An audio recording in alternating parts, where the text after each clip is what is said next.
পড়ছিলাম আমি তার সন্ধ্যা মালতী, কলমে DRM সোহাগ, পর্ব সংখ্যা 23। প্রায় 20 মিনিট আগে আকাশ হসপিটালে এসে পৌঁছেছে। আকাশ হসপিটালে আসার পরপরই নিয়াজ আকাশ সহ অপারেশনের জন্য প্রস্তুত করে। সে সহ আরও দুজন সিনিয়র সার্জারি ডক্টর আকাশের অপারেশন করবে। স্ট্রেচারে করে আকাশকে নিয়ে দুজন নার্স সহ নিয়াজ মাত্র অপারেশন থিয়েটারে প্রবেশ করেছে। ভেতরে আগে থেকেই সিনিয়র দুজন সার্জন আছে, যারা সব কিছু প্রস্তুত করে রেখে অপেক্ষা করছিল আকাশের জন্য। আকাশকে ওটি বেডে শোয়ানো হয়। এরপর নিয়াজ আকাশকে অজ্ঞানের জন্য সিরিঞ্জে ঔষধ ভরতে ব্যস্ত হয়। আকাশ নির্জীব হয়ে চোখ বুজে শুয়ে আছে। বাকি দুজন ডক্টর টুকটুক করে শব্দ করে সব জিনিসপত্র গুছিয়ে আকাশের দিকে আসতে নেয়। তখনই পিছন থেকে মুখোশ পরা অধীর পরপর দুজন ডক্টরের মুখ চেপে দুজনের পেটেই চাকু ঢুকিয়ে দেয়। লোক দুটো বিন্দুমাত্র শব্দ করতে পারল না। অধীরের কাছে কি ছিল কে জানে। ডক্টর দুটো মুহূর্তেই নির্জীব দেহ নিয়ে শব্দহীন ঢলে পড়ে যায় মেঝেতে, যার ফলে আকাশ আর নিয়াজ একটুও শব্দ পেল না। এদিকে অধীর নিয়াজকে টার্গেট করল। নিয়াজ আকাশের বেডের পাশে দাঁড়িয়ে আছে আকাশকে অজ্ঞানের ইঞ্জেকশন পুশ করার জন্য। আকাশ চোখ মেলে তাকিয়েছে, চোখে মুখে মলিনতার ছাপ। নিয়াজ তার কাজে ব্যাঘাত পেয়ে বিরক্ত হয়ে সিরিঞ্জ বদলানোর জন্য বাম দিকে সরে যায়। এদিকে অধীর তখনই নিয়াজের পিছন থেকে নিয়াজের পিঠ বরাবর চাকু গেড়ে দেওয়ার জন্য শক্তি প্রয়োগ করে, কিন্তু নিয়াজ সামনে থেকে সরে যাওয়ায় অধীরের লক্ষ্যবস্তু মিস হয়। সে আকাশের উপর উল্টো পড়তে পড়তে বেঁচে যায়। তবে ডান হাতের চাকুটি আকাশ মুখ বরাবর একদম গেড়ে দেওয়ার মতো পজিশন হয়ে যায়। অধীর দক্ষ হাতে তার হাতের গতিবিধি সামলে নেয়, নয়তো ছুরিটি একদম আকাশের মুখ বরাবর লাগতো। আকাশ চোখ মেলেছিল বিধায় ঘটনাটি সে পুরোপুরি দেখতে পায়। অধীর আর আকাশের দৃষ্টি বিনিময় হয়। আকাশ বিস্ময় দৃষ্টিতে তাকায় তার উপর ঝুঁকে পড়া সাদামণির চোখের দিকে। আকাশের এক মুহূর্তের জন্য মনে হলো লোকটি তাকেই মারতে এসেছে, কিন্তু তার ধারণা সম্পূর্ণ ভুল প্রমাণিত করে দিয়ে অধীর দ্রুত আকাশের উপর থেকে উঠে দাঁড়ায়। নিয়াজ সিরিঞ্জের দিকে তাকিয়ে থেকে মাত্রই অধীরের সামনে দাঁড়িয়েছে। তখনই অধীর তার ডান হাতের চাকু চোখের পলকে নিয়াজের পেটে ঢুকিয়ে দেয়। হঠাৎ কি হলো নিয়াজ বুঝতে পারল না। এদিকে অধীর খুব দ্রুত হাতে টানা 7বার নিয়াজের পেটে চাকু ঢোকায় আর বের করে। নিয়াজের হাত থেকে সিরিঞ্জ পড়ে যায়। চোখ দুটো বড় বড় করে তাকায় অধীরের দিকে। হাত থেকে সিরিঞ্জ পড়ে যায়। অধীরের ভস্ম করা দৃষ্টি নিয়াজের পানে নিবদ্ধ। এদিকে অধীরকে ঘুরে দাঁড়াতে দেখে আকাশ হন্তদন্ত হয়ে শোয়া থেকে বসে পড়ে। সে উঠে বসতে বসতে এটুকুর মাঝেই অধীর নিয়াজকে চাকু মারার কাজটি করে ফেলেছে। নিয়াজ অধীরের আড়ালে থাকায় আকাশ এখনো দেখতে পায়নি নিয়াজকে। সিরিঞ্জ পড়ার শব্দ কানে আসে আকাশের। সে বাঁ হাতে বাঁ দিকে গায়ের জোরে অধীরের পিঠে একটা ধাক্কা দেয়। আকাশের শক্ত ধাক্কায় অধীর কয়েক পা বাঁ দিকে চলে যায়। আকাশের চোখে দৃশ্যমান হয় নিয়াজের সাদা কাপড় পরা রক্তাক্ত দেহ। সে চিৎকার করে ওঠে। নিয়াজের ঝাপসা দৃষ্টি আকাশের দিকে। ততক্ষণে সে দাঁড়িয়ে থাকার সক্ষমতা হারিয়েছে। ধীরে ধীরে ঢলে পড়তে নেয়। তার আগেই আকাশ হন্তদন্ত হয়ে বেড থেকে নেমে নিয়াজের শক্তপোক্ত শরীর ধরে। পুরোপুরি আঁকড়ে ধরতে না পারলেও নিয়াজের ঠাস করে পড়ে যাওয়া থেকে আটকালো। সে সহ নিয়াজকে ধরে ধীরে ধীরে মেঝেতে বসে পড়ল। নিয়াজ জোরে জোরে শ্বাস নিচ্ছে, শ্বাস আটকে আসছে তার। আকাশ নিয়াজের গালে হাত দিয়ে ভাঙা গলায় বলে, নিয়াজ, কি হলো তোমার? কি করে হলো? ওই লোকটা তোমার সাথে কেন এমন করলো? কথাগুলো বলতে বলতে আকাশ ওটি রুমের চারপাশে চোখ বুলিয়ে কাউকে দেখতে পায় না। অধীর এখান থেকে চলে গিয়েছে। আকাশের চোখে পড়ল ঘরের এক কোণায় বাকি দুইজন ডক্টরের নিথর শরীর পড়ে আছে। আকাশ বিস্ময় দৃষ্টিতে বাকহারা হয়ে যায়। কোলের উপর নিয়াজকে ছটফট করতে দেখে আকাশের বুকটা ভার হয়ে আসে। সে চিৎকার করে বলে, কুত্তার বাচ্চা, পিছন থেকে ছুরি চালিয়ে কি প্রমাণ করতে চাস? সাহস থাকলে সামনে আয়। আমার বন্ধুকে আঘাত করার সাহস তোকে কে দিয়েছে? কথাগুলো বলতে বলতে আকাশের গলা ধরে আসে। সে নিয়াজের গালে হাত দিয়ে বলে, নিয়াজ, বাকি ডক্টররা কোথায়? বলো কোথায়? নিয়াজ হাঁপানি রোগীর মতো বলে, এই হসপিটালে কেউ নেই। সবার হসপিটালে আসতে আসতে আমি বাঁচব না। তাছাড়া আমাকে অনেকগুলো ছুরি মেরেছে। আমার চিকিৎসা করিয়েও কোনো লাভ হবে না আকাশ। আকাশ অসহায় কণ্ঠে বলে, এভাবে বলো না, কিচ্ছু হবে না তোমার, আমি আছি তো। কথাটা বলে আকাশ ব্যস্ত হাতে নিয়াজের পকেট থেকে নিয়াজের ফোন বের করে ডক্টরের নাম্বার খুঁজতে থাকে। এদিকে আকাশের কথা আর কাজে নিয়াজের ব্যথাতুর মুখে একটুখানি হাসি ফুটল মনে হয়। যা খুবই সূক্ষ্ম। নিয়াজের ব্যথার আড়ালে সে হাসি লুকিয়ে থাকলো। আকাশ কাউকে ফোনে না পেয়ে রেগে ফোন ছুঁড়ে ফেলে। নিয়াজের শ্বাসকষ্টের পরিমাণ বাড়ে। আকাশ দুহাত নিয়াজের মুখে রেখে ভাঙা গলায় বলে, প্লিজ কিছু বলো নিয়াজ, কি করব আমি, কি করলে তুমি বাঁচবে বলো। নিয়াজের গলা শুকিয়ে আসে, তৃষ্ণার্ত রোগীর ন্যায় ছটফট করে। আকাশ এখানে বসলো না, সে নিয়াজের মাথাটা মেঝেতে রেখে এক প্রকার দৌড়ে ওটি রুম থেকে বেরিয়ে চিৎকার করে বলে, নিয়াজকে একজন ছুরি মেরেছে, ইমিডিয়েটলি ডক্টরকে নিয়ে এসো ফাস্ট। আকাশের কথা শুনে নার্সগুলো ছুটে আসে। স্তব্ধ হয় সকলেই। তাদের নিয়াজ স্যারকে কে ছুরি মেরেছে? তাদের নিয়াজ স্যার তো নিজেই একজন রোগীকে সুস্থ করতে ওটি রুমে গেল, তাহলে কি হলো? আকাশ কথাগুলো বলে আবারও ছুটে আসে নিয়াজের কাছে। কেউ কেউ ডক্টরকে কল করতে ব্যস্ত হয়, কেউ কেউ কলে না পেয়ে নিজেরাই বেরিয়ে যায় ডক্টরকে ডাকতে। আবার কেউ আকাশের পিছু পিছু ওটি রুমে এসে মেঝেতে তাদের স্যারকে রক্তাক্ত অবস্থায় পড়ে থাকতে দেখে আঁতকে ওঠে। আকাশ নিয়াজের মাথাটা আবারও তার কোলে নিয়ে হাঁসফাঁস কণ্ঠে বলে, ওরা ডক্টর আনতে গেছে নিয়াজ, তোমার কিচ্ছু হবে না, একটু ধৈর্য ধরো। অসহ্য ব্যথায় নিয়াজের দু চোখের কোণ ঘেঁষে নোনা জল গড়ায়। বহু কষ্টে নিজেকে একটুখানি সামলে নিয়াজ ধীরে ধীরে তার কাঁপতে থাকা দুহাতে এগিয়ে এনে আকাশের হাত আঁকড়ে ধরে। আকাশের দিকে ঝাপসা চোখে চেয়ে থেমে থেমে বলতে থাকে, জানো আকাশ, গত 5 বছর যাবৎ তোমার বোন শিমুকে খুব ভালোবেসে আসছি, আজও ওকে ভীষণ ভালোবাসি, কিন্তু মেয়েটা আমাকে নয়, বায়ানকে ভালোবাসে। শুনেছি তুমি নাকি শিমুর সাথে বায়ানের বিয়ে ঠিক করেছো, বায়ানও নাকি রাজি হয়েছে। আমি খুব কষ্ট পেয়েছি জানো, ভালোবাসার মানুষকে আরেকজনের সাথে দেখার কষ্ট সব কষ্টকে হার মানায়। তাই হয়তো আল্লাহ আমাকে সেই কষ্ট থেকে মুক্তি দিতে এই আয়োজন করেছিল। বায়ানকে বলবে ও যেন শিমুকে খুব ভালো রাখে, শিমু ভালো থাকলেই আমার আর কিছুর চাই না। শুধু আফসোস, ওপারেও আমি আমার স্বপ্নের রানীকে পাবো না। এটুকু বলে নিয়াজ থামে। ভীষণ কষ্ট হচ্ছে, মনে হচ্ছে জীবন বের হয়ে যাচ্ছে। আকাশ নিয়াজের মুখে শিমুকে নিয়ে ভালোবাসার স্বীকারোক্তি শুনে স্তব্ধ চোখে তাকায়। নিয়াজের ব্যথাতুর মুখ পানে চেয়ে আকাশের চোখের কোণ ভিজে ওঠে। ছেলেটা এত কষ্ট বুকে পুষে হাসি মুখে তাদের উপকার করে বেড়াতো। নিয়াজ বহু কষ্টে নিজেকে একটুখানি সামলে আবারও ভাঙা গলায় বলে, সৌম্যকে বলবে আমি ওকে সবসময় আমার নিজের ছোট ভাই ভেবেছি, ভীষণ ভালোবাসি ওকে। তুমি তো জানো আমার কোনো বোন নেই, আমি সন্ধ্যাকে নিজের বোনের চেয়ে কখনো কম কিছু ভাবিনি। সন্ধ্যাকে বলবে সৌম্যর মতো আমাকেও যেন ওর একটা ভাই ভাবে, সৌম্যও যেন তোমার মতো আমাকে ওর বড় ভাই হিসেবে সারা জীবন মনে রাখে।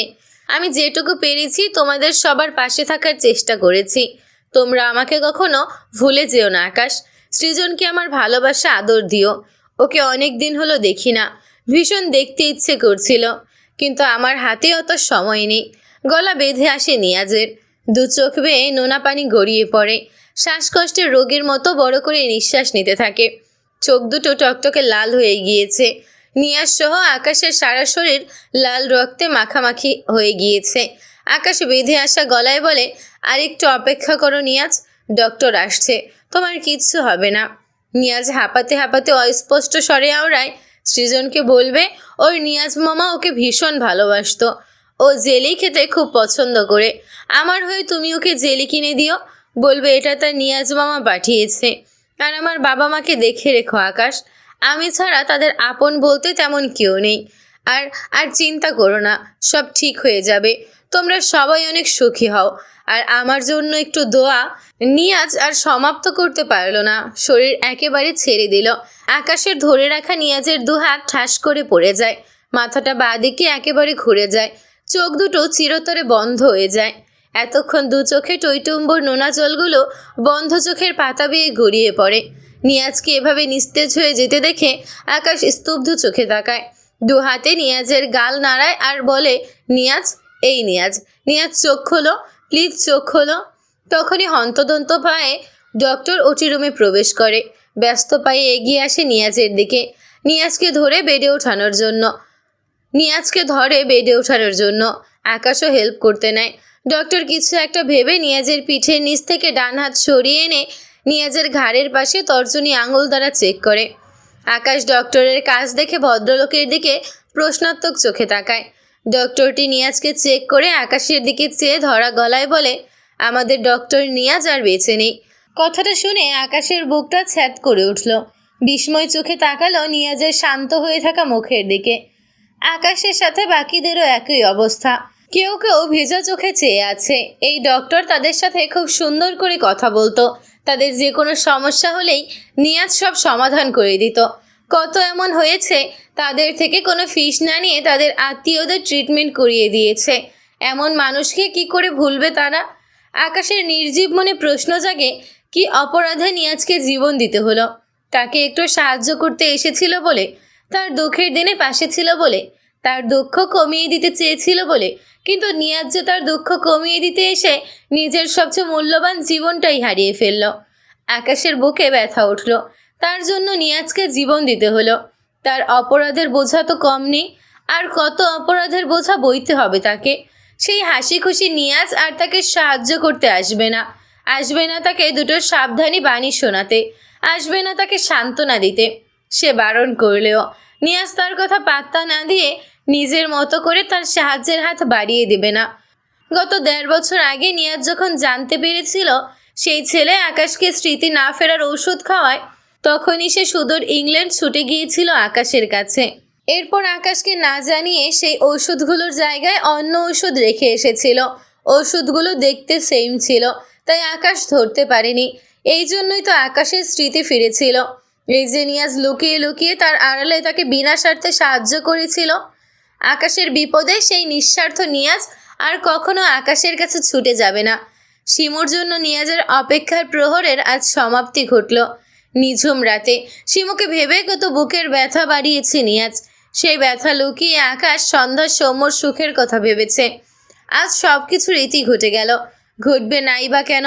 যে মানুষটা এসব কাজে নিয়োজিত ছিল সে যে এই দুনিয়ার বুকে আর নিঃশ্বাস নিচ্ছে না। তার সময় ফুরিয়েছে। চিরতরে হারিয়ে গেছে নিয়াজ নামের এক নিঃস্বার্থ ডক্টর। আকাশ নিয়াজের রক্তাক্ত নিথর দেহটার দিকে নির্জীব চোখে চেয়ে আছে। একটু আগেও যে আকাশকে ভরসা দিচ্ছিল সেই মানুষটা চিরদিনের জন্য ঘুমিয়েছে। আকাশের সহ্য হয় না নিয়াজকে এভাবে শান্ত হয়ে পড়ে থাকতে দেখে। সে ধীরে ধীরে মাথাটা নিচু করে নিয়াজের মাথার সাথে তার কপাল ঠেকিয়ে বিড়বিড়িয়ে ভাঙা গলায় বলে, তুমি আমার ভীষণ আপন নিয়াজ, আমার বিপদের বন্ধু, আমার ভাই। তোমাকে কখনো ভুলবো না। যে আমার ভাইকে মেরেছে তাকে কঠোর শাস্তি না দিয়ে আমি আকাশ মরব না। সারা জীবন বিনা স্বার্থে শুধু মানুষের উপকার করে যাওয়া মানুষটা নিজের জন্য দোয়া চাওয়ার সুযোগটুকুও পেল না। তার আগেই এই সুন্দর দেহ থেকে আত্মাটা বের হয়ে গেল। ছেলেটা না পেল যৌবনকাল থেকে প্রিয় মানুষটার জন্য অপেক্ষা করা সেই প্রিয় মানুষটাকে, না পেল সেই প্রিয় নারীর সামান্য একটুখানি ভালোবাসা। উল্টে জেনে গেল তার স্বপ্নের রানী অন্য একজনের হবে, অন্য একজনের বউ হয়ে বাঁচবে। আর সে সাথে করে নিয়ে গেল শুধু বুক ভরা কষ্ট, না পাওয়ার আক্ষেপ, প্রিয় মানুষকে হারিয়ে ফেলার হাহাকার। একেই বুঝি ভাগ্য বলে? প্রতিটি মসজিদের মাইক থেকে ভেসে আসছে আজানের সুরেলা কণ্ঠ। আকাশ তাদের বাড়ির বাগানে বকুল গাছতলার নিচে বসে আছে। গাছের সাথে শরীরটা হেলান দিয়ে ডান পা সামান্য উঁচু করে রেখেছে, বাপা মেলে রেখেছে। টকটকে লালিত চোখ দুটোই বড্ড যন্ত্রণা করছে। বুকের ব্যথার থামার নাম নেই। নিয়াজ থাকলে নিশ্চয়ই তাকে হার্ট চেক আপ করিয়ে নিতে বলতো। সে রাজি না হলে নিয়াজ জোর করেই চেক করত। কিন্তু সেই মানুষটা তো আর এই পৃথিবীতে নেই। এখন এসব করার ডক্টরটাও নেই। আকাশ হসপিটালে থাকতেই নিয়াজের বাড়ির লোককে খবর দিলে তার বাবা মা সহ আরও কিছু টুকটাক আত্মীয় ছুটে এসেছে তাদের ছেলের কাছে। কান্নাকাটি করতে করতে নিয়াজকে তাদের বাড়ি নিয়ে গেছে। এরপর আকাশ তার একটি কুচকানো শার্ট পরেছে, যার বোতাম উল্টাপাল্টা করে লাগিয়েছে। আকাশের সেদিকে খেয়াল ছিল না। সে তার দুর্বল শরীরটাকে টেনে হিঁচড়ে তার বাড়ি পর্যন্ত এনেছে। তারপর গাড়ি থেকে নেমে এই বাগানটায় এসে বসেছে। ফজরের আজানের পর অনেকটা সময় পেরিয়ে গেছে। ধরনের বুক থেকে একটু একটু করে অন্ধকার মিলিয়ে যেতে শুরু করেছে তখন। হঠাৎই সেখানে আগমন ঘটে জেডির। সে ধীর পায়ে এগিয়ে এসে আকাশের পাশে বসে মৃদু স্বরে ডাকে, এভি। আকাশ জেডির কণ্ঠ শুনল, তবে কোনো সাড়া দিল না।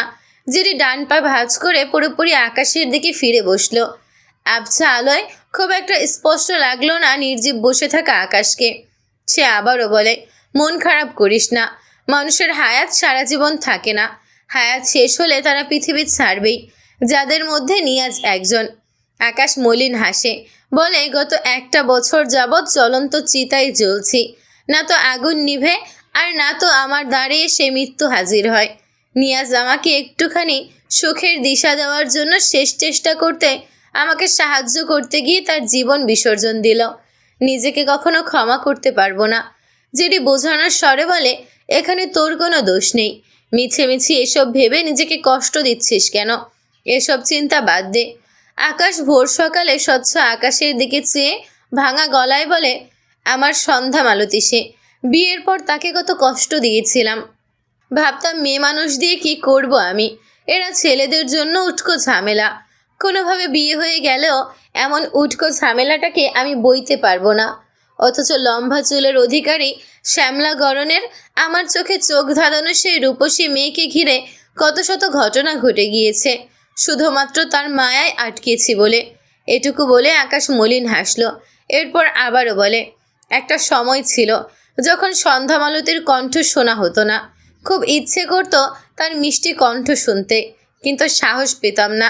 কারণ কণ্ঠস্বর হারিয়ে যাওয়া সন্ধ্যা মালতীর গলা অপারেশনে অনেক রিস্ক ছিল।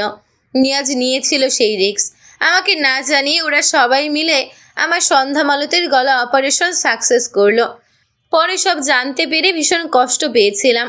সন্ধ্যা মালতীকে যদি হারিয়ে ফেলতাম, কথাটা ভাবলেই বুকটা কেমন হাহাকার করে উঠত। ভীষণ অভিমান হয়েছিল সবার উপর।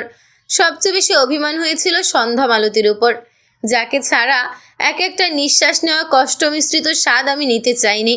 গাঢ় অভিমানকে আঁকড়ে সন্ধ্যা মালতীর কণ্ঠ না শুনেই বাংলাদেশ ছেড়েছিলাম। আমার সন্ধ্যা মালতী ছিল নরম, খুব কোমল, যাকে সামান্য স্পর্শ করলেই গলে পানি হয়ে যেত। নাজুক মেয়েটি আমার কাছে ভালোবাসা প্রকাশে ছিল আরও নাজুক। কিন্তু হঠাৎ আমার অভিমানে সেই নাজুক মেয়েটি কি কোমলভাবে পাগলামি করতো আমার জন্য।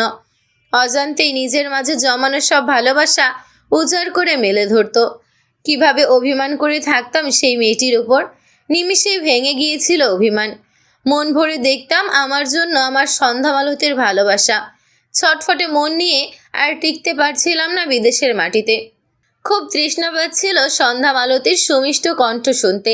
তাকে জানালাম আমি ফিরছি। খবরটি পেয়ে আমার সন্ধ্যা মালতীর সে কি আনন্দ! ওইদিকে আমার একটা দিন এক যুগ সমান মনে হচ্ছিল, বড্ড ছটফট লাগছিল। এর মধ্যে জেনেছিলাম আমার সন্ধ্যা মালতী আমার বাচ্চার মা হবে, আমি বাবা হব। নিয়াজের মুখে খবরটি পেয়ে কি যে খুশি হয়েছিলাম তা কখনো পরিমাপ করা যাবে না। রাতটা ছটফট করে কাটিয়ে পরদিন বাংলাদেশের উদ্দেশ্যে বেরিয়ে পড়লাম। পৌঁছতে পেরেছিলাম বাংলাদেশে। সন্ধ্যা মালতীকে চট্টগ্রামের বাড়িতে থাকতে বলেছিলাম বলে সে সেখানে গিয়েই অপেক্ষা করছিল। একটু পরপর আমাকে টেক্সট করছিল। আমার ছটফটে মন আরও ছটফটে হয়ে ওঠে। ইনস্ট্যান্ট হেলিকপ্টারের ব্যবস্থা করলাম। অপেক্ষা করতে পারছিলাম না, কি করতাম। আর তারপর পাখির ন্যায় আকাশপথে ছুটলাম আমার সন্ধ্যা মালতীর দিকে। কিন্তু সেদিন ভাগ্য আমাদের সহায় ছিল না। পারিনি আমার সন্ধ্যা মালতীর কাছে পৌঁছতে। পারিনি আমার সন্ধ্যা মালতীর মিষ্টি কণ্ঠ শুনতে। সেই তৃষ্ণার্ত মনের তৃষ্ণা মেটাতে পারিনি। হঠাৎই বাড়ির সামনে গিয়ে হেলিকপ্টারটি ক্র্যাশ করে। এমনি এমনি ক্র্যাশ হয়নি, কেউ করিয়েছে। যেটি জিজ্ঞেস করে কে সে। আকাশের গলা শক্ত তবে ভাঙা, মানুষরূপী এক শুয়োরের বাচ্চা। কথাটা বলে মুহূর্তেই আকাশের মুখটা মলিন হলো। ঢোক গিলে বলে, অ্যাক্সিডেন্টের কারণে স্মৃতি হারিয়েছিলাম, আর সেই স্মৃতি না ফেরানোর জন্য সে আমায় ঔষধ দিত। কত শত প্ল্যান করে আমার সন্ধ্যা মালতীর সব স্মৃতি মুছে রাখত। সেই দিনগুলো অজান্তেই সন্ধ্যা মালতীকে কত যে আঘাত করেছি তার হিসেব নেই। যাকে কখনো একটা ফুলের টোকা দেওয়ার কথা চিন্তা মাথাতেও আনতাম না, সে আমার কাছে ভালোবাসার আবদার নিয়ে আসতো বলে ওকে কত চড় থাপ্পড় মেরেছি। কুকুরের মতো দূর দূর করে তাড়িয়ে দিয়েছি, প্রতিনিয়ত অস্বীকার করেছি। তবুও ও আমার কাছে এসে কেঁদে কেঁদে কত আকুতি করত। কিন্তু আমি প্রতিবার ওর সাথে একই বিহেভ করতাম। একবার তো ওকে ঘাড় ধরে বাড়ি থেকে বেরিয়ে করে দিয়েছিলাম। আকাশের গলা বেঁধে আসে, চোখ দুটো ঝাপসা হয়ে আসে, বুকটাই খুব অসহ্য যন্ত্রণা হচ্ছে। আকাশ ভাঙা গলায় আবারও বলে, আমার ছোট ভাই সৌম্যকে মিথ্যে অপরাধের দায়ে বাড়ি থেকে বের করে দিয়েছিলাম। ওর বউ নিয়ে ওর স্বপ্নের গ্রামের বাড়িতে ওঠার আগেই সেই বাড়ি ভেঙে গুড়িয়ে দিয়েছিলাম। ওকে পুরো রাস্তায় নামিয়ে দিয়েছিলাম। প্রতিনিয়ত ওদের দুই ভাই বোনের সাথে পাশবিক আচরণ করেছি, অথচ ওরা দুজন আমার প্রিয় মানুষ, যাদের সবসময় এই দুই হাতে আগলে রাখার প্রতিজ্ঞা করেছিলাম, তাদেরকে প্রতিনিয়ত আঘাত করে গিয়েছি। থামলো আকাশ, একবার শ্বাস নিয়ে আবারও বলে, গত 1 বছর আগে হঠাৎই আমার সব মনে পড়ে গেল, যার সম্পূর্ণ ক্রেডিট ছিল নিয়াজের। যেদিন একে একে সব মনে পড়ে গেল, সেদিন নিজেকে এক অচেনা রূপে দেখে অবাক হয়েছিলাম।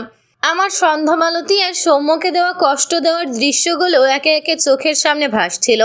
দম বন্ধ লাগছিল। আমার বাচ্চাটার পৃথিবীতে আসার জন্য আমি প্রথম দিন থেকে প্রহর গুনতাম। তাকে না দেখেই বাংলাদেশ ছেড়েছিলাম। নিজেকে পাগল পাগল লাগছিল। বাংলাদেশে ছুটে এসেছিলাম, দেখেছিলাম নতুন এক সন্ধ্যামালতীকে, আর আমার এক ফোঁটা বীর্য থেকে সৃষ্ট সেই ছোট্ট সৃজনকে, যে আমার সন্ধ্যামালতীর পেটে থাকতে সন্ধ্যামালতীকে দুঃখ ছাড়া আর কিচ্ছু দেইনি। কারো সামনে যাওয়ার সাহস হয়নি। দূর থেকে দেখেছিলাম আমার রক্ত আমার বাচ্চা ছেলে হয়েছে। চোখ দুটো হুবহুব আমার মতো অ্যাম্বার হয়েছে। গায়ের রংটাও আমার পেয়েছিল। বুকের এক পাশে যেমন প্রশান্তি লাগছিল, আরেক পাশে তেমনি ভয়ানক যন্ত্রণা হচ্ছিল। বুঝেছিলাম এসবের পিছনে মূল হোতা আছে, যে আমার সন্ধ্যামালতীর আর সৌম্যর সুখ সহ্য করতে পারছিল না। আমি ছক কষা শুরু করলাম। মনে পড়ার পরও আমার সন্ধ্যামালতী আমার বাচ্চার কাছে আসতে না পারার কষ্ট মাত্র অতিরিক্ত ছিল। কিন্তু কি করতাম? আমি আমার সন্ধ্যামালতীদের কাছে ফিরে গেলে সে আমার সন্ধ্যামালতীর, নয়তো সৌম্যর, নয়তো আমার জান বাচ্চাটার যদি আবারও কোনো ক্ষতি করত। গত 1 বছরে সৃজনকে যে কতবার বাঁচিয়েছি তাদের দলবলের হাত থেকে, বাঁচিয়েছি সৌম্যকে, এসবের হদিশ কারো কাছে ছিল না।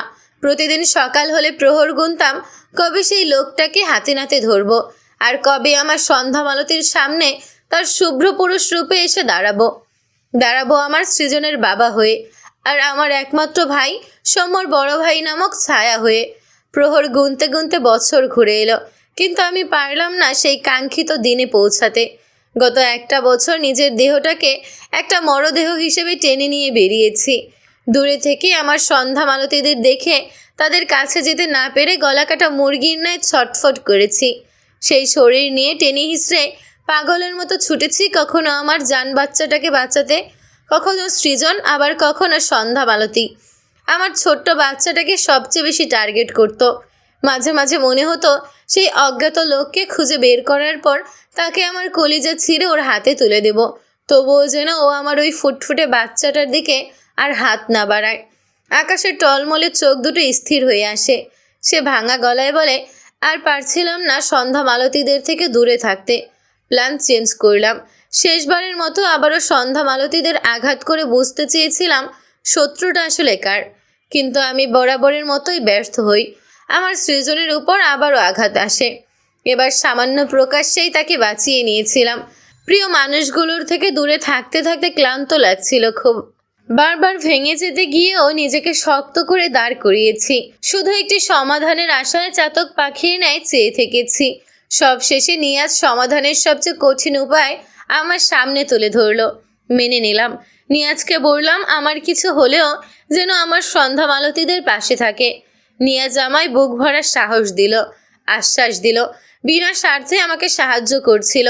কিন্তু সবশেষে সে নিজেই তার জীবন হারালো। আমি সেই হতভাগা যে নিয়াজের উপকার শুধু গ্রহণ করে গেলাম, কিন্তু তার বিপদে পাশে থাকতে পারলাম না। আকাশের অসহায় দৃষ্টিজোড়া বড্ড ঝাপসা, দম আটকে আসছে। যেটি বেশ অনেকক্ষণ আগে উঠে দাঁড়িয়েছে।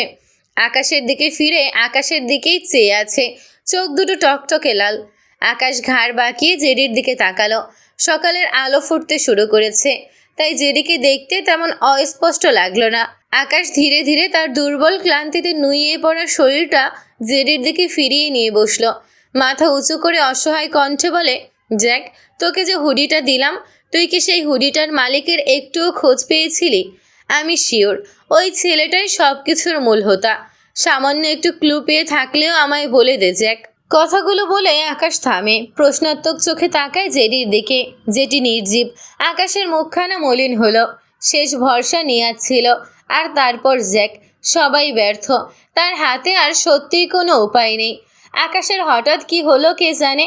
সে দুহাতের মাঝে মুখ ঠেকিয়ে অতি করুণ সুরে বলতে থাকে, আমি আর পারছি না রে, ভীষণ ক্লান্ত আমি।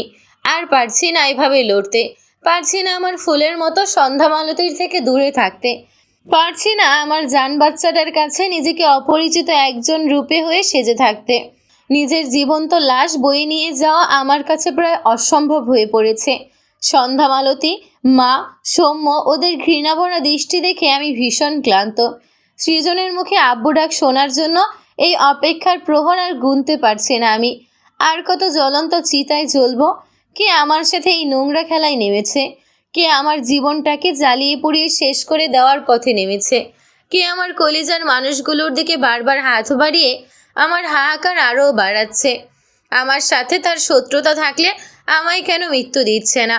কথাগুলো বলতে বলতে আকাশের দুহাত তার চোখের জলে ভিজে যায়। জেরির টকটকে লালিত দু চোখ ঝাপসা হয়ে এসেছে।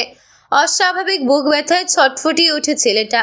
শব্দহীন কান্নারত হাঁটু গেড়ে বসা আকাশের দিকে চেয়ে ভাঙা গলায় বলে, কারণ তোর মৃত্যু সহ্য করার ক্ষমতা তার নেই এভি। কথাটা শুনে আকাশের কপালে ভাঁজ পড়ে। মাথা তুলে তাকায় জেডির দিকে। ঝাপসা চোখ জোড়া ডলে নেয়।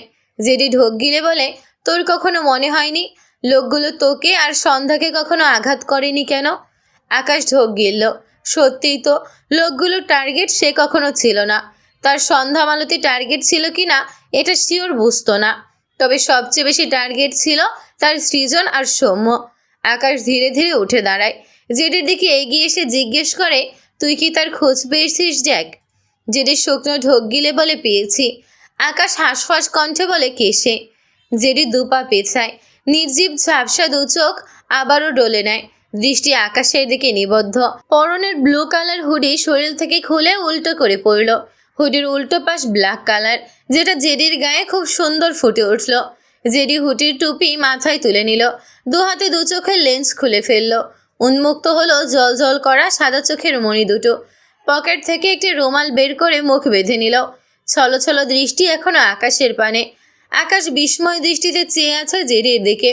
অবিকল সেই হুডিওয়ালার মতো দেখতে জেডিকে বাখারা হয়ে দেখল আকাশ। জেডি উল্টো ঘুরে দাঁড়ালো। আকাশ দেখল হুডির পিঠে সাদা রঙের কালিতে লেখা আধির।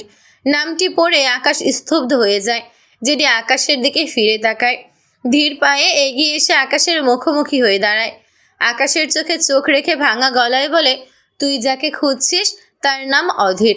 আকাশ স্তব্ধ দৃষ্টিতে জেডির সাদা চোখের মনির দিকে তাকিয়ে অস্পষ্ট স্বরে উচ্চারণ করে, অধীর। জেডি ডান হাতে মুখের রুমাল খুলে পকেটে রাখল। এরপর আকাশের দিকে চেয়ে বলে, তুই তো জানতি এভি, আমার আরেকটি নাম অধীর। তবে সেদিন হুডিতে নামের প্রথম অক্ষর দুটো দেখেও চিনতে পারিসনি কেন? আকাশ নির্বাক নিশ্চুপ স্তব্ধ হয়ে কেবল জেডিকে দেখে। জেডি প্রাণহীন হেসে বলে, আমার চোখের মণি যে সাদা এটাও তো তুই জানতি এভি। আকাশ জেডির দিকে নির্জীব দৃষ্টিতে চেয়ে ঢোক গিলে বলে, সবই জানতাম আমি। শুধু জানতাম না রাস্তা থেকে তুলে বুকে ঠাঁই দেওয়া প্রিয় আপন মানুষগুলো পিছন থেকে এত নিখুঁতভাবে ছুরি চালাতে পারে। জেডির বুকটা হু হু করে উঠল। সে ভাঙা গলায় বলে, যদি জানতাম তোর আরও 1 বছর আগে স্মৃতি ফিরে এসেছে তবে তোকে এতদিন অপেক্ষা করতে হতো না। আমি আরও 1 বছর আগেই তোর সামনে এসে দাঁড়াতাম। আকাশের বুকে প্রচণ্ড ব্যথা শুরু হয়। মনে হচ্ছে শরীরে কেউ ছুরি দিয়ে অনবরত কেঁচাচ্ছে। সে ভাঙা গলায় বলে, মোমবাতি নিজেই জানতো না তার বুকের ভেতর জড়িয়ে রাখা সুতোটাই একদিন তাকে শেষ করে দেবে। আমি সেই মোমবাতি, আর সুতোটা হবে তুই, তাই না জ্যাক? জেডি অসহায় কণ্ঠ বলে, আমি তোকে কষ্ট দিতে চাইনি এভি। কথাটা শুনে আকাশ টলমলে চোখ নিয়ে হঠাৎই শব্দ করে হেসে ওঠে। হাসতে হাসতে ডান হাতে জেডির কাঁধ আঁকড়ে ধরে ওভাবেই পাগলের মতো হাসতে হাসতে বলে, জীবন্ত লাশ বানিয়ে দিয়ে বলছিস আমাকে কষ্ট দিতে চাসনি। এ বছরের সেরা জোকস মেবি এটাই হবে। এটুকু বলতে বলতে আকাশের হাসি থেমে যায়। সারা মুখে তীব্র অসহায়ত্ব ফুটে ওঠে। এগিয়ে এসে ব্যস্ত হাতে জেডির হুডির চেইন খুলে ফেলে। ভেতরে পরনের শার্টের বোতাম একে একে খুলে জেডির ফর্সা শরীর উন্মুক্ত করে দেয়। দু হাতে জেডির সারা বুক আলতো হাতে বুলিয়ে দেয় আর বলে, তোর বডিতে এই দাগগুলো কিভাবে হালকা হয়েছে জানিস জ্যাক? তুই তোর সৎ মায়ের হাতে মার খেয়ে যখন আমার কাছে ঘুমাতে আসতি, তুই ঘুমিয়ে গেলে আমি না ঘুমিয়ে তোর সারা শরীরে মলম লাগিয়ে দিতাম। তাই তোর এই দাগগুলো মুছে যাওয়ার পথে। কথাগুলো বলে আকাশ দুপা পিছিয়ে আসে। এরপর তার শার্টের বোতাম দ্রুত হাতে খুলে ফেলে। ডান হাতে আকাশ তার সারা দেহে ছোপ ছোপ কালো পোড়া দাগ, সাথে মুখে কয়েক জায়গায় পোড়া দাগগুলো দেখায় আর বলে, আর এগুলো কিসের দাগ জানিস জ্যাক? যাকে রাস্তা থেকে তুলে এনে এই বুকে জায়গা দিয়েছিলাম, যাকে আদর ভালোবাসা দিয়ে নিজের ভাইয়ের জায়গা দিয়েছিলাম, যার সব ব্যথা দাগ মুছে দেওয়ার জন্য বহুরাত ঘুম কামাই করতাম, সে আমার ভালোবাসার প্রতিদান হিসেবে উপহার স্বরূপ দিয়েছে শুধু দুঃখ, কষ্ট, শত শত ব্যথা, যা আমাকে জিন্দা লাশ বানিয়ে দিয়েছে। এটুকু বলে থামে আকাশ, গলা বেঁধে আসে, ডান হাতে ঝাপসা চোখ জোড়া ডলে বলে, নিয়াজের জন্য আমি কোনোদিন কিচ্ছু করিনি, দুটো ভালো কথা বলিনি ওর পাশে বসে, অথচ আমার জন্য ওর জীবনটাই দিয়ে দিল। আর যাকে আমি এত ভালোবাসা দিলাম, সে আমাকে এসব কি দিল? কেন এভাবে প্রতিদান দিলি জ্যাক? তুই আমার সাথে এই নোংরা খেলাটা কিভাবে খেলতে পারলি? আকাশের অসহায়ত্ব ঘেরা দৃষ্টিতে দৃষ্টি মেলাতে পারে না জ্যাক। ঝাপসা চোখ জোড়া সরিয়ে নিয়ে মাথা নিচু করে নেয়, ভাঙা গলায় বলে, যদি আমি বলি, তুই কিভাবে পারলি এবি আমার প্রাণকে আমার থেকে কেড়ে নিতে? কথাটা শুনে আকাশ বিস্ময় দৃষ্টিতে তাকায়, অস্পষ্ট স্বরে আওড়ায়, প্রাণ? যেটি মাথা উঁচু করে তাকায় আকাশের দিকে, মলিন হেসে বলে, আমার প্রাণের কথা তোর মনে আছে এবি? একদিন যাকে আমরা পাগলের মতো দুজন মিলে খুঁজে বেড়াতাম। আকাশের বুকের বাঁ পাশে চিনচিন করে উঠল, চোখে মুখে অজস্র বিস্ময় ফুটে ওঠে। জেডি কেন বলছে সে জেডির প্রাণকে কেড়ে নিয়েছে? জেডি দু হাতে ঝাপসা চোখ জোড়া ডলে আকাশের দিকে চেয়ে বলতে শুরু করে, তোর মা আমাকে পছন্দ করতো না বলে কত কত মিথ্যা বলেছিল তোকে। তুই কোনো যাচাই বাছাই না করে মায়ের কথা বিশ্বাস করে আমার সাথে কত রিয়েক্ট করেছিলি, আমার সাথে সম্পর্ক শেষ করে দিয়েছিলি। তোর চোখ দুটো আমার পছন্দ বলে তুই লেন্স পরে চোখ ঢেকে রাখতি, গলায় হাতে চেইন পছন্দ করতাম বলে সেসব খুলে ছুঁড়ে ফেলেছিলি। আমি তোর অযথা রিয়্যাক্ট কষ্ট পেয়ে কখনো তোকে ভুল বুঝিনি। তোকে মানানোর জন্য কত কিছু করেছিলাম, তুই বারবার মুখ ফিরিয়ে নিচ্ছিলি, অথচ আমি থেমে যাইনি। এত করে বোঝাতে চাইতাম, তোর মা যেগুলো বলেছে ওগুলো মিথ্যে, কিন্তু আমি তোকে বোঝাতে পারিনি। আর না তো তুই বুঝেছিস। এত কিছুর মাঝে হুট করেই আমি ভীষণ খুশি হয়ে গিয়েছিলাম, মানে ভীষণ। বছরের পর বছর যে প্রাণের জন্য আমি অপেক্ষা করেছি, বছরের পর বছর দুই বন্ধু মিলে যে মেয়েকে আমরা খুঁজেছি, তার খোঁজ পেয়ে গিয়েছিলাম আমি। খুব ভালোভাবে খোঁজ নিয়েছিলাম, সঠিক মানুষকেই খুঁজে পেয়েছিলাম আমার সন্ধ্যা প্রাণকে। সন্ধ্যা নামটি শুনে আকাশ কেঁপে ওঠে। যেটি বুঝতে পেরে বিদ্রুপ হেসে বলে, মনে হচ্ছে নাম শুনে ভয় পেলি, অথচ আমার প্রাণের নাম তো আমি সবার আগে তোকেই বলেছিলাম এভি। আকাশ শুকনো ঢোক গিলল। সে শুনেছিল ঠিক, নামটি একেবারে মনে নেই তা না, তবে এত বছর না শোনায় জেডির প্রাণের নাম সন্ধ্যা এটা খেয়ালে ছিল না। জেডি বলে, আমার সন্ধ্যা প্রাণের ভাইয়ের নাম ছিল সৌম্য, এই নামটা তোকে বলা হয়নি, আজ বললাম।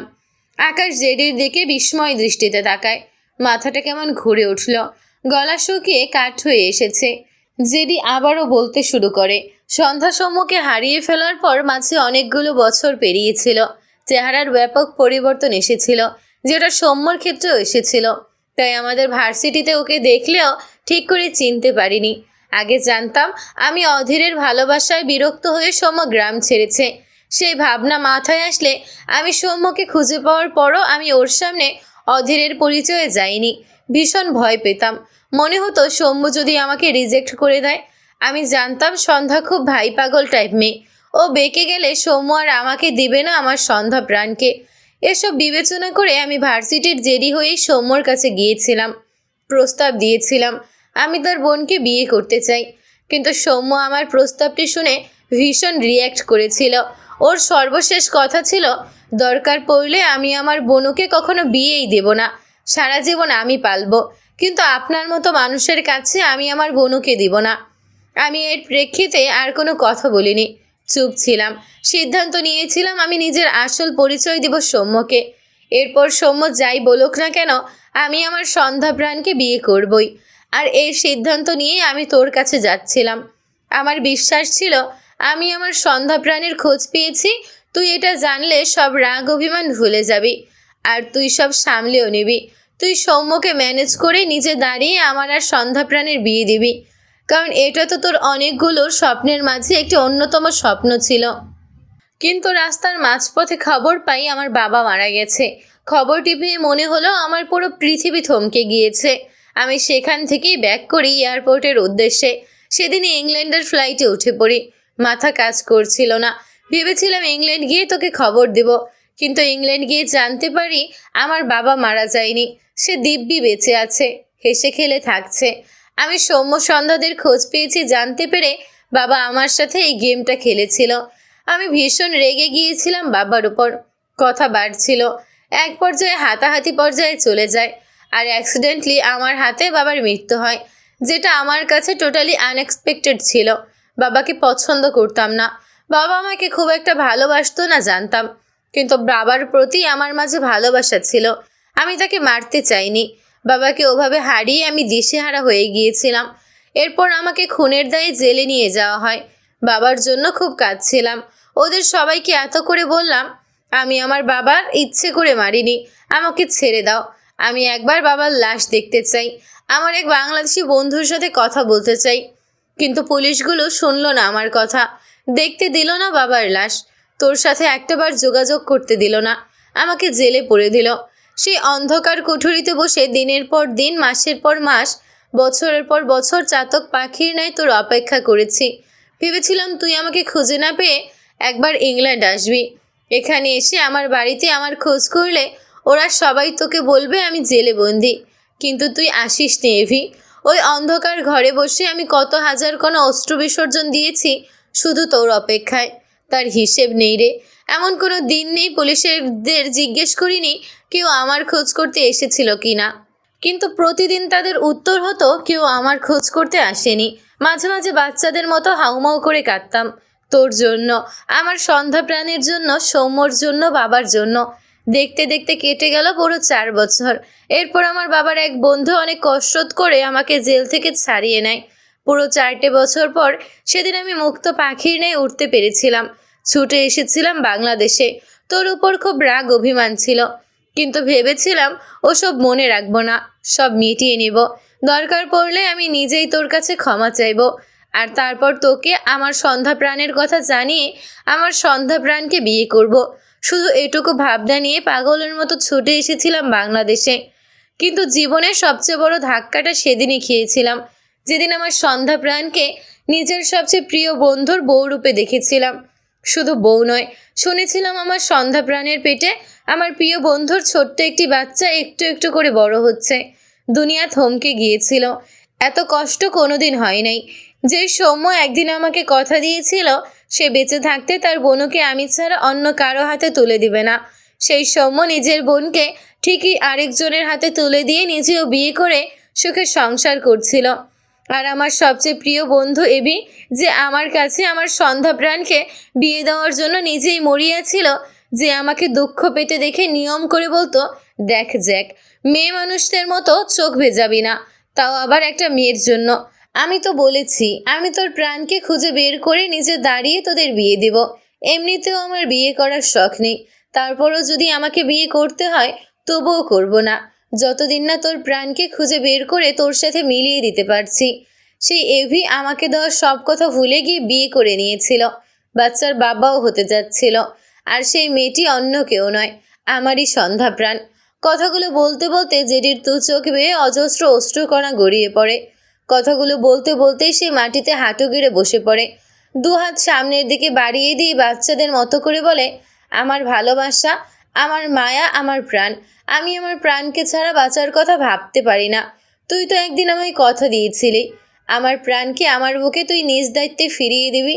আজ তবে ওকে আমার দিয়ে দে এভি, আমি কথা দিচ্ছি আমি তোর বাচ্চার গায়ে একটা ফুলের টোকাও দিব না। তুই তোর 5 বছরের ভালোবাসা ভুলতে পারছিস না, 5 বছরের মায়া কাটাতে পারছিস না, তবে আমি কিভাবে আমার 16 বছরের মায়া কাটাবো বল? কিভাবে আমার 16 বছরের ভালোবাসার প্রাণকে ভুলে যাবো এভি? আমার প্রাণকে আমাকে ভিক্ষা দিয়ে দে। কথাগুলো বলতে বলতে জেডি তার 2 হাতের মাঝে মুখ রেখে বাচ্চাদের মতো কেঁদে ওঠে। আকাশ একেবারে স্তব্ধ হয়ে দাঁড়িয়ে আছে, শরীরটা ভেঙে আসছে মনে হচ্ছে। সারা শরীরে অসহ্য ব্যথা সাপের বিষের ন্যায় ক্রমশ ছড়িয়ে পড়ছে। চোখ দুটো টকটকে লাল, সেই টকটকে লালিত 2 চোখ বেয়ে 2 ফোঁটা জল গড়িয়ে পড়ে। বারবার মাথায় বাজছে সে জ্যাকের প্রাণকে বিয়ে করেছিল, যার জন্য জ্যাক কত শত বালিশ ভিজিয়েছে, কত ছটফট করেছে। এসবের সাক্ষী তো আকাশ নিজেই। সে তার প্রিয় বন্ধুর ছটফটানি সহ্য করতে না পেরে বলতো, তুই দেখে নিস জ্যাক, আমি তোর প্রাণকে খুঁজে বের না করা পর্যন্ত দম নেব না। জ্যাকের প্রাণকে সে খুঁজে তো পেয়েছিল, কিন্তু সে জ্যাককে দেওয়া কথা ভেঙে নিজে জ্যাকের প্রাণকে বিয়ে করে নিয়েছিল। কিন্তু সে তো জানতো না তার সন্ধ্যামালতী জ্যাকের প্রাণ, তার সবচেয়ে প্রিয় নারী, মায়ার নারী, ভালোবাসার নারী, তার ওই প্রিয় বন্ধুর মনের মানুষ। সে কি করে সহ্য করবে এসব?